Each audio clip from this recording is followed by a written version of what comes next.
Hi, dependency theory of power. Power and the 5 types of powerல வந்து dependency theory of power அப்படின்றது ஒரு இம்பார்ட்டண்ட்டான topic அப்படின்னு சொல்லலாம். ஸோ இந்த டிபெண்டன்சி தியரியை பொறுத்த வரைக்கும் எப்படி வந்து ஒரு பர்சன் இன்னொரு பர்சனை டிபெண்ட் பண்ண வச்சு அது மூலமாக அந்த பவர்லேருந்து எப்படி அவங்க வந்து அவங்க நினச்சதை எக்ஸிக்யூட் பண்ணுறாங்க சாதிக்கிறாங்க அப்படின்றது தான் வந்து இந்த dependency theory of power. So இன்னைக்கு வீடியோவை பொறுத்த வரைக்கும் நம்ம என்னென்ன பார்க்க போகிறோம் அப்படின்னா டிபெண்டன்சி தியரினா என்ன அப்படின்ற எக்ஸ்பிளனேஷன், அடுத்து வந்து எப்படி இந்த டிபெண்டன்சியை வந்து கிரியேட் பண்ணலாம், அப்புறம் எக்ஸாம் நோட்ஸ் ஃபைனலாக. ஸோ இந்த 3 விஷயத்தை பற்றி தான் நம்ம இந்த வீடியோ லெக்சரில் பார்க்க போகிறோம். ஓகே ரைட், கான்செப்டில் போவோம். ஸோ ஃபஸ்ட்டு வந்து டிபெண்டன்சினா என்ன? சார்ந்து இருத்தல். ஒரு பர்சன் இன்னொரு பர்சனை வந்து சார்ந்து இருத்தல். நம்ம ஏற்கனவே பார்த்தோம், பவரே வந்து டிபெண்டன்சியை வந்து பேஸ் பண்ணி தான் இருக்குது. பட் ஆனால் வந்து இப்போ இருக்கிற ஒரு என்ன சொல்கிறது, நிறைய தியரிஸை பொறுத்த வரைக்கும் டிபெண்டன்சி தான் ஒரே ஒரு விஷயன்றது கிடையாது, நிறைய எக்ஸ்ப்ளனேஷன்ஸ் இருக்குது.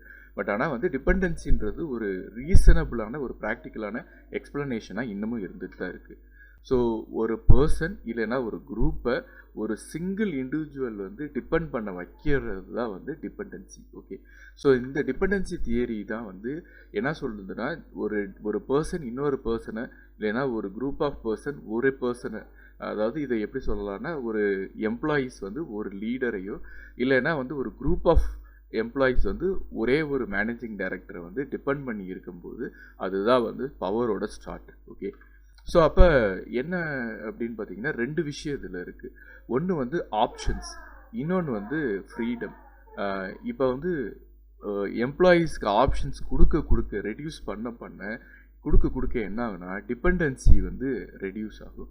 இதே இது வந்து ஃப்ரீடம் கொடுக்க பவர் ரெடியூஸ் ஆகும். ஸோ நல்லா இதை வந்து புரிஞ்சுக்கோங்க.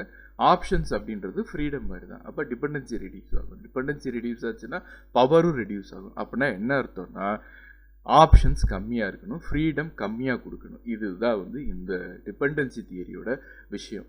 ஸோ கிட்டத்தட்ட இது வந்து ஒரு அன்எத்திக்கலான விஷயமும் கூட சொல்லலாம்.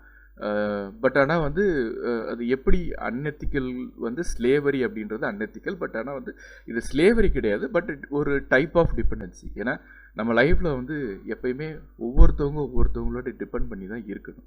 ஸோ இந்த டிபெண்டன்சி எப்படி கிரியேட் ஆகுது அப்படின்னு பார்த்தீங்கன்னா, ரிசோர்ஸஸை கண்ட்ரோல் பண்ணுறது மூலமாக டிபெண்டன்சியை இன்க்ரீஸ் பண்ணலாம். ஸோ இதுதான் இந்த தியரியில் வந்து மெயினான ஆர்குமெண்ட்டாக இருக்குது. எப்போ அப்படின்னு பார்த்தீங்கன்னா, ஒரு ரிசோர்ஸ் வந்து இல்லை ஒரு பர்சன், ரிசோர்ஸ்ன்றது இங்கே பர்சனாக இருக்கலாம் இல்லைன்னா ஒரு பர்டிகுலர் ரிசோர்ஸாக இருக்கலாம். இதை வந்து எப்போ இம்பார்ட்டண்ட்டாக இருக்கோ அப்போ அது வந்து ரொம்ப அதிகமான டிமாண்ட் இருக்குது. இப்போ ஒரு எக்ஸாம்பிள், ஒரு பர்சன் இருக்காங்க ஒரு கம்பெனியில், அந்த பர்சன் வந்து பயங்கர டேலண்டடாக இருக்காங்க, அவங்க ரொம்ப இம்பார்ட்டண்ட்டான பர்சன். ஸோ அப்படி இருக்கும்போது என்ன ஆகுனா, எல்லாருமே அவங்கள தான் டிபெண்ட் பண்ணி இருப்பாங்க. ஸோ இதுதான் when the resource is very depend. இப்போ ஒரு ப்ரொடக்ஷனில் பார்த்தீங்கன்னா வந்து ஒரு பர்டிகுலர் மெட்டீரியல் இல்லைன்னா ஒரு எக்யூப்மெண்ட் இருந்தால் தான் என்டையர் ப்ரொடக்ஷனே நடக்கும். அப்படின்னா அந்த ரிசோர்ஸ் வந்து ரொம்ப இம்பார்ட்டண்ட்டு. ஸோ அந்த ரிசோர்ஸை யார் கண்ட்ரோல் பண்ணுறாங்களோ அவங்கக்கிட்ட தான் பவர் இருக்கும். ஸோ இந்த விஷயத்தை நீங்கள் நல்லா புரிஞ்சுக்கிட்டிங்கன்னா இதை நிறைய இடத்துல அப்ளை பண்ணலாம். ஸோ அடுத்தது வந்து ஸ்கேர்ஸ். எப்போ வந்து ஒரு விஷயம் கம்மியாக கிடைக்கிது அப்படின்றது, எப்போ அது வந்து ஸ்கேர்ஸாக கிடைக்குதோ அப்போ அதோட டிபெண்டன்சி வந்து அதிகமாகும். ஸோ அப்போ பவரும் அதிகமாக இருக்கும். ஸோ இப்போ இந்த ரிசோர்ஸஸை பொறுத்த வரைக்கும் லைக் என்ன சொல்கிறது, மெட்டீரியல் ரிசோர்ஸஸில் இந்த யுரேனியம், தோரியம், இந்த மாதிரி நியூக்ளியர் மெட்டீரியல் இதெல்லாம் ரொம்ப ஸ்கேர்ஸாக இருக்கும். மேபி இப்போ ஒரு ஆனஸ்ட் பர்சன் இவங்களும் ஸ்கேர்ஸாக இருப்பாங்க. ஸோ அப்போ அவங்களோட அந்த ஒரு டிபெண்டன்சி அதிகமாக இருக்கும், அவங்களோட அந்த ரிலையபிலிட்டி கூட இருக்கும், அவங்களோட பவரும் கூட இருக்கும். இதுவும் ஒரு எக்ஸாம்பிளாக நம்ம எடுத்துக்கலாம். அடுத்தது வந்து அன்சப்ஸ்டிடியூட்டபிள், ரீப்ளேசபிள். இதை வந்து நம்ம பர்ஃபெக்டாக ஒரு லீடரை வச்சு நம்ம எக்ஸாம்பிள் சொல்லலாம். ஒரு கம்பெனியில் ஒரு பர்சனோட ஒர்க்கை அவங்க பண்ணுற மாதிரி வேறு யாராலையும் பண்ண முடியாது, அப்படி வந்து மேக்ஸிமம் இருக்காது. பட் ஒரு எக்ஸாம்பிளுக்கு எடுத்துக்கிறோம். அந்த மாதிரி ஒரு சுச்சுவேஷன் இருக்கும்போது தான் அது வந்து அன்சப்ஸ்டிடியூட்டபிள்.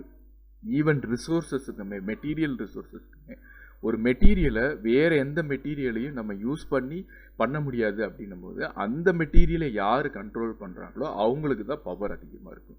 ஸோ இப்போ இந்த வேர்ல்டு பாலிட்டிக்ஸ் வரைக்கும் நம்மளால் இதை புரிஞ்சுக்க முடியும். ஏன் வந்து சில கண்ட்ரீஸோட டாமினன்ஸ் அதிகமாக இருக்குது, ஏன் சில கண்ட்ரீஸ் வந்து டாமினன்ஸ் கம்மியாக இருக்குது அப்படின்றது ரிசோர்ஸஸை யார் கண்ட்ரோல் பண்ணுறாங்களோ அவங்களுக்கு தான் பவர் அதிகமாக இருக்கும். ஸோ இதுக்கு தான் வந்து அதிகமான போட்டியும் இருந்துக்கிட்டே இருக்குது இப்போ. ஓகே. ஸோ இதுதான் வந்து டிபெண்டன்சி. ஸோ அடுத்தது வந்து நம்ம எக்ஸாம் நோட்ஸை பொறுத்த வரைக்கும் பவர் டிபெண்டன்சி ரிலேஷன்ஷிப்பை ஃபஸ்ட்டு யார் காயின் பண்ணாங்க, யார் வந்து சொன்னாங்க அப்படின்னா ரிச்சர்ட் எமர்சன் அப்படின்றவர் தான் சொன்னாங்க. ஸோ இதுதான் வந்து நோட்ஸ். ஆக்சுவலாக நம்ம இப்போ பார்த்த எக்ஸ்ப்ளனேஷனோட டீட்டெயில்டு நோட்ஸ் இது. ஸோ இதை வந்து நீங்கள் ஸ்க்ரீன்ஷாட் எடுத்துக்கோங்க. தென் இல்லைன்னா வந்து ஒரு நோட்டில் காப்பி பண்ணிக்கலாம்.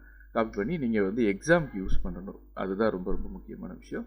ஸோ டிபெண்டன்சினா என்ன, அப்புறம் சோர்ஸஸ் ஆஃப் டிபெண்டன்சி எப்போ இருக்கும், 3 கண்டிஷன்ஸ்: இம்பார்ட்டண்ட், ஸ்கேர்ஸு, நான் சப்ஸ்டிடியூட்டபிள். ஓகே. ஸோ இன்னைக்கு வீடியோவில் நம்ம வந்து என்ன பார்த்தோம்னா டிபெண்டன்சி தியரி ஆஃப் பவர் வந்து பார்த்தோம். நம்ம அடுத்த இதில் வந்து டாக்டிக்ஸ் ஆஃப் பவரில் என்னென்ன டாக்டிக்ஸ் யூஸ் பண்ணுவோம் அப்படின்றத பற்றி அடுத்த நெக்ஸ்ட் வீடியோவில் பார்ப்போம். Thank you and bye.